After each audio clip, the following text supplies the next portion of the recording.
All right. So Robbie. Yes, Jake? What is this thing? That's how much... Actually, I have no idea. Okay. I'm thinking like meters.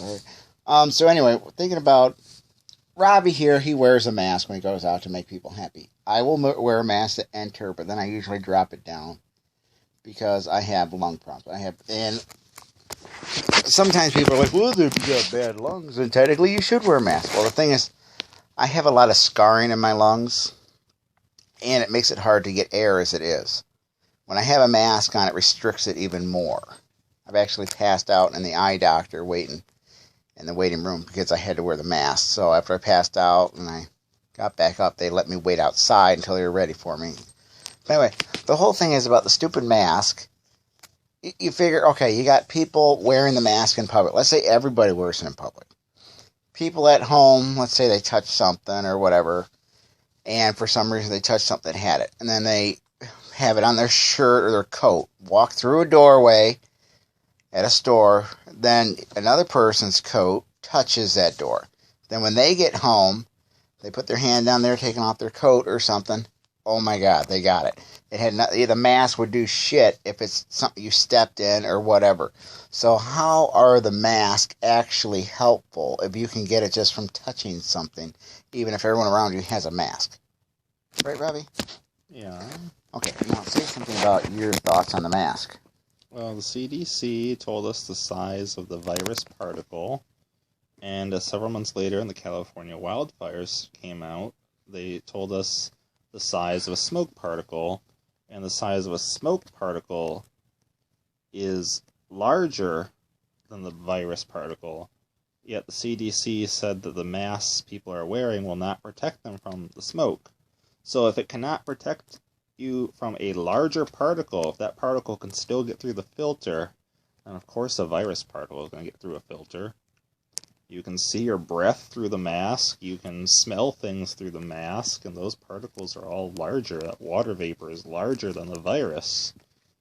Plus the mask, of course, it holds germs inside the fibers because you're breathing in and out of it. It's a warm, moist environment, which is exactly where bacteria and mold like to grow. So it's really just a breeding ground for even more bacteria, and can make a lot of people sicker if they're not constantly sanitizing or replacing their masks. Do I replace mine often enough? Oh, heavens no. Your masks are black.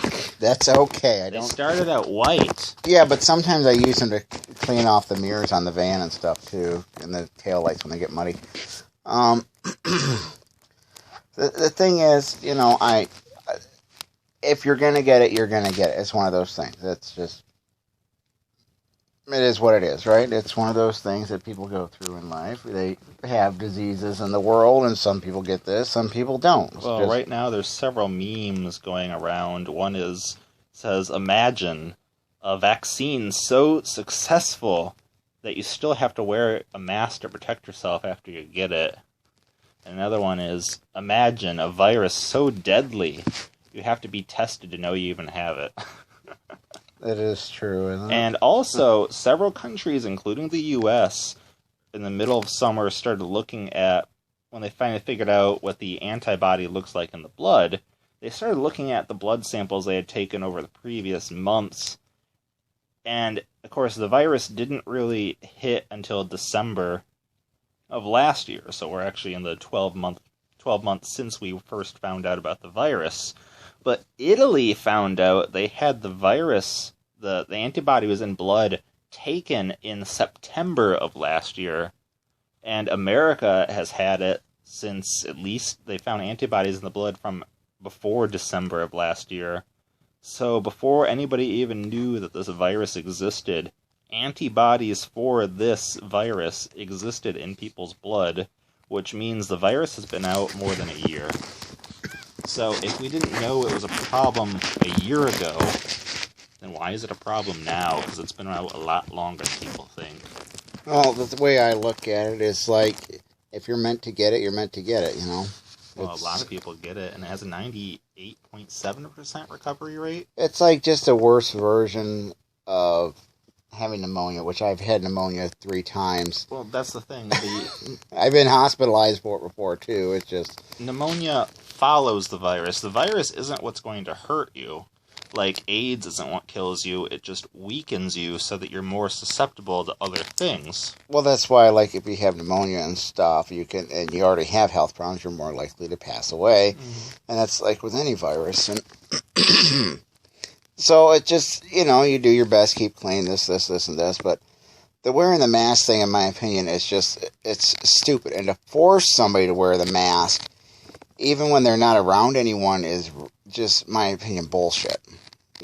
Just, Anyway, so, I was smelling different candles in Meyer yesterday through my mask. Oh, that's disgusting. Determining which one would be best as a gift. It's like, yes, this mask is so great at blocking things that I can still tell everything.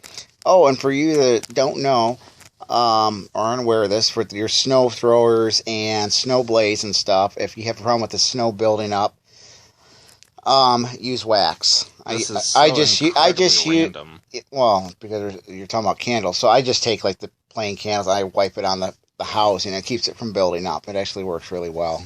I've been doing it for a number of years. It's really good with wet snow. Another thing is, if you have a snowblower that doesn't throw snow very far, you can add pieces of rubber, like tires or mud flaps, you bolt it on, cut it close to the shape of the housing, so it fits very, like maybe a little bit over, and once you've run it a while, it'll wear to the shape. You can increase your distance up to 15 feet in some cases. And what were you going to say, Robbie? Well, I'm just amazed that a video about a medical video has no room for a redneck fix for your snowblower. That's not a redneck fix. Because cutting up tires to put on a snowblower is definitely something that... Well, you would use the sidewall. You'd want like the old glass belt tires, not a radial. The steel belting. People can get to that. The steel belting tires are just... How many people have access to... It's even like your mud flaps. You got to get the ones for the truck with the rubber, with the webbing in it, not your standard rubber, because it just rips apart. You want the one with the reinforced bands. Okay, so everybody go swimming in your local creek to get your glass belt tires from the 80s out. They stopped putting them on most vehicles around 1982. Because it's nice and warm enough to go find those tires. Well, the thing is, like, the mud flaps are easy to find. You can usually find them on the side of the freeway and stuff because they fall off the big trucks. But anyway, we're almost out of time here, so Dr. Blue. You're just some random commentator. Oh, you can't even say your own name. Wow, that's terrible. No, it's dangerous. You never give personal information out on the web. Really? I have my home phone number and address on the web. I have nothing to fear. I figure if somebody wants me dead, then go for it, right? Well, the good news is your house is burned 3 times, so I don't think somebody's going to be able to burn it down. Yeah, it's just more about, I'm just saying my life. And with the 4-inch thick walls. Being terribly suicidal all the time and depressed, I really don't care. I suppose that's now appropriate. No, I'm just saying, I don't really care if somebody kills me, but, everyone's got to go somehow. Maybe that's the puppies. Well, the kitty. If anyone touches the puppies, I'll have to kill them. The lizard. Veneno? Mm-hmm.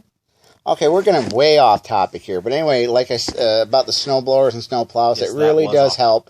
A lot of times when I adjust the height of my snow blower or plow, if I have a gravel driveway, I usually put like a sheet of plywood under it, or you can take some cardboard, roll it up, maybe, depending on if you get the reinforced cardboard box, about 4 times is usually a good clearance. And that'll help with keeping it off the gravel. And usually don't do the first snowfall. Let it pack in and freeze. Anyway, I don't remember what we were talking about. But anyway, have a good one, everyone. We were talking about the effectivity of masks.